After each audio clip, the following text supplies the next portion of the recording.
It's important that the way you communicate, particularly for you as a leader, the way you communicate is clear and it is compelling. And as a leader, it's very important that you do this, and it's important that you understand the difference between what is clear and what is compelling, because sometimes just because something is clear doesn't, in a sense, mean that it is compelling. I'm going to give you an example of this now. And let's say that we have someone, let's call them Brent. They manage a team of website copywriters. And generally what will happen on a monthly basis is Brent will give his team a set of tasks to do.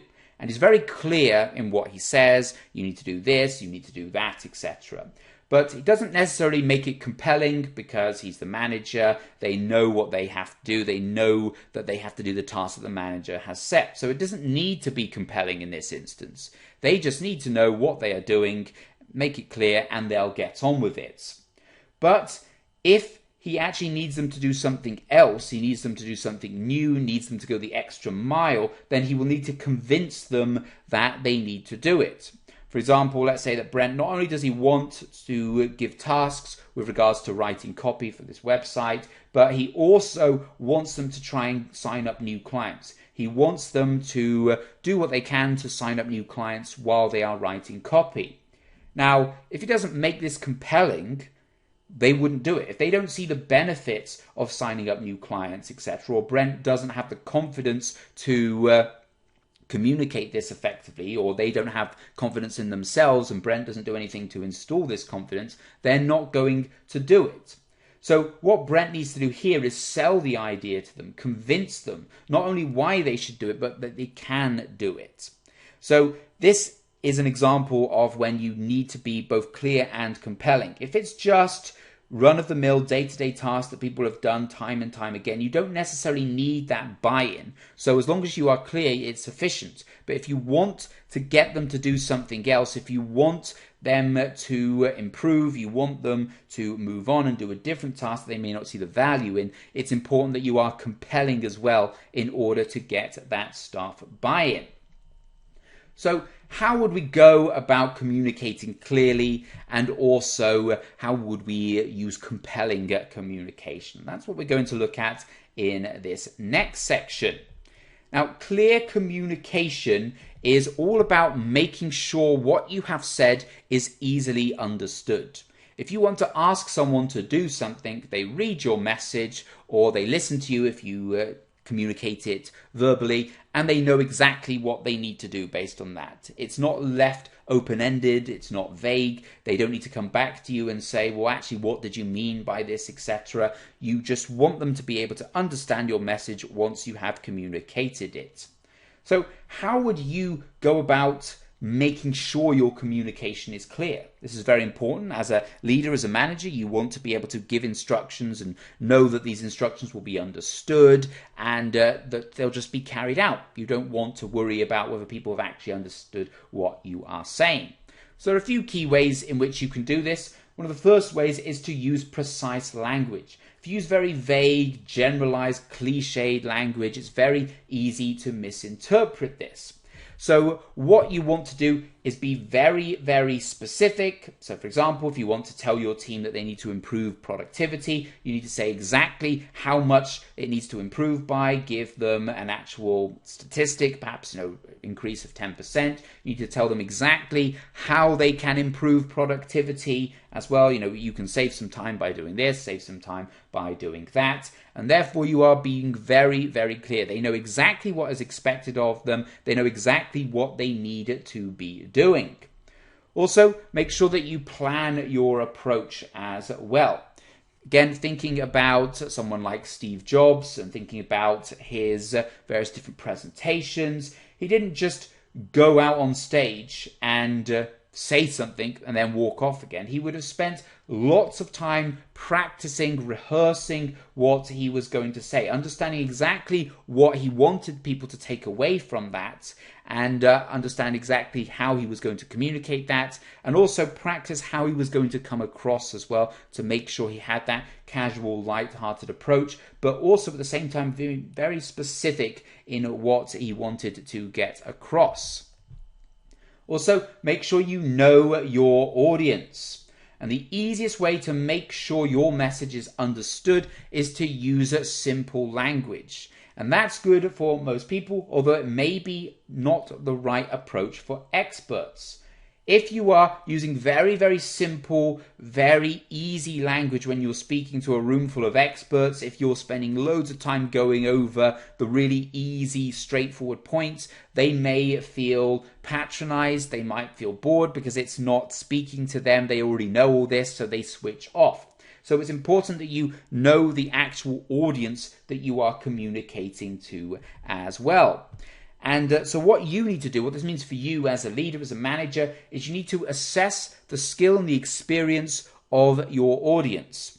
If you are writing a message to your director, you know that they are experienced. You know that they know what the company is doing. You don't need to spend time saying, oh, we're a company that does this, and this is part of our values here. Well, they know that. The director knows that. The director probably helped set the values. They don't need the values communicating back to them.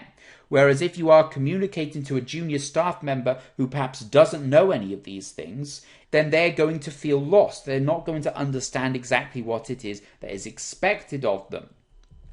And also consider non-verbal signs as well. And this is particularly relevant when you are speaking face-to-face with people. You need to think about your facial expressions, your hand gestures, etc. If you are flying your hands around about everywhere, then that may come across as quite aggressive. If you have a really sour look on your face when someone is talking to you, then that might come across that you're bored or that you're unhappy with them, etc. Whereas that might not actually be the case, but you need to be aware of that. Remember what you do as much as what you say has an impression.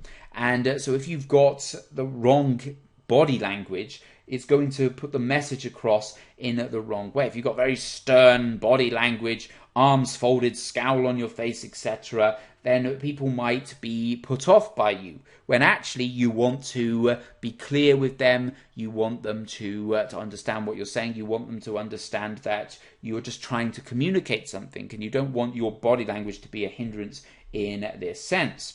Likewise, if you are needing to be stern, you are needing to be firm with them, perhaps they've let you down over a few things, then using those non-verbal signs could also be useful as well to help get your point across. But what about compelling communication? Here we're not talking about just being clear on exactly what is required, but being compelling as well, making sure people are bought into what you are saying. And one of the ways in which you can do this is to use storytelling to engage your audience. And Jeff Bezos, who is one of the leaders and the founders of Amazon, etc., understands the power of this. In fact, he actually banned slideshow presentations in Amazon's meetings and said that everyone should have a story. Instead, they should communicate through a story. And the reason for this is the story is engaging and also tells the story of the need for it. If your product, your service is the solution to problems that people have got, and there's a story around that, then that is far more motivating, that's far more of a vision creation than simply lots of statistics and figures of why what we're doing is important. And it's also just more memorable, more persuasive. So people remember the story. People don't remember presentations about statistics, but they remember really decent stories, really engaging stories. So how can you actually do this to get a buy-in with your team? Remembering what Amazon did here. Remember that Amazon had all these stories. Well, ways in which you can achieve it in your organization is to make sure that you are repetitive. And I don't mean to a huge extent where you're going through lots of unnecessary repetition, etc. But make sure you get the key points in there time and time again so that it sticks in people's minds. So make sure that the key points are memorable and you use them enough times to make sure that people are bought into it. But remember, do not overuse it. If you constantly use it, if you use the same point time and time again, it might get lost because it will reduce its impact. And another example of this relating to Apple was when Steve Jobs was having a speech at Stanford University, or he was making a speech at Stanford University, he kept using the phrase "don't settle." And he peppered that in throughout his speech because it gave across the image that people shouldn't settle for things in life. They should always look to improve. They should always look to move on and better themselves and better the world around them. And so he kept using that just phrase, "don't settle. Don't settle for this. Don't settle for that." And so that phrase, "don't settle," will be in people's minds when they leave that speech. But just as a warning, with repetition, as much as it can make points memorable, if you use the phrase or you use the word too much, you overuse it, it can actually reduce the impact. So there is a balance to be achieved between making the point memorable and using it too much. If it's used too much, then people will start to ignore it. They think, oh, they're going on about that again, etc. So you must maintain that balance. Hyperbole as well. This is about exaggerating your point. So again, using Apple as an example, when he was in his speeches, he was talking about this being the ultimate digital advice. It's the coolest thing we've ever seen. Now, of course, this is not a factually true statement. You cannot actually judge what is the coolest thing we've ever seen. There is no actual way to quantify what's the coolest thing we've ever seen, etc. But it's intention grabbing. You understand what they mean by it, and it also grabs your attention. If you just think, well, this is a kind of okay phone, and we've done some new things with A57 chips and stuff like that, and it's kind of working at 0.1% faster processing speed, etc. That's not going to inspire anyone. That's not going to be compelling. But of course, again, you must be careful not to overuse it, because people might also think that you're just a bit of a snake oil salesman, you're trying to oversell it, you're trying to trick them, etc. Humor is a good way of making a speech compelling as well, making sure that your audience is laughing, they're listening, they're understanding. It's also a way in which they will remember it, and it's also just a way to keep them interested as well. Because even then, at the very least, they think, oh, this is funny, this is good to listen to. So even just purely out of wanting to hear the jokes or something like that, they might listen more, and as a result, they will then take on board the information. It also makes things authentic as well. People are trying to come across as pleasurable people, as people pleasant that you want to listen to, etc., rather than someone that's very cold-hearted and overly corporate that's just telling you lots of facts. However, you must be aware that it's not always appropriate to use humor.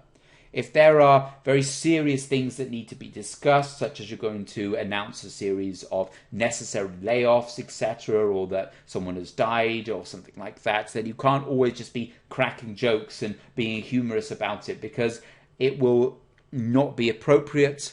And also, if you're not an overly funny person, trying to force humor into your actual work life or your personal life might come across as disingenuous. And therefore, if it's not appropriate to you, it's not authentic to you, then it may not be appropriate to use in your speech, because it will come across as inauthentic, because people will say, well, this person's not usually humorous, and yet they're trying to force all these jokes in. And that just seems to me like they're trying too hard, and therefore it puts them off a bit. And storyboarding, again, think about it like you're writing a novel. Think about the actual point that you're trying to get across here. Think about how you might set it up with the issue, and then think about what your product or service is going to provide, how it's going to help them overcome particular issues, etc. And this is exactly what Jeff Bezos was doing at Amazon. You find a hook, you find a bang that intrigues the reader, you then introduce your points, continue building intrigue as you explain their points, and then you talk about how your service, your product is going to help, how it's going to overcome some of these issues, and also repeat the message time and time again, make sure the key points are brought out effectively. And again, as we mentioned, storyboarding is a way of helping to make speech more memorable, more persuasive, more engaging as well, and getting staff to buy in. People remember the good stories, they don't remember the good presentations, or the presentations with lots of facts and figures.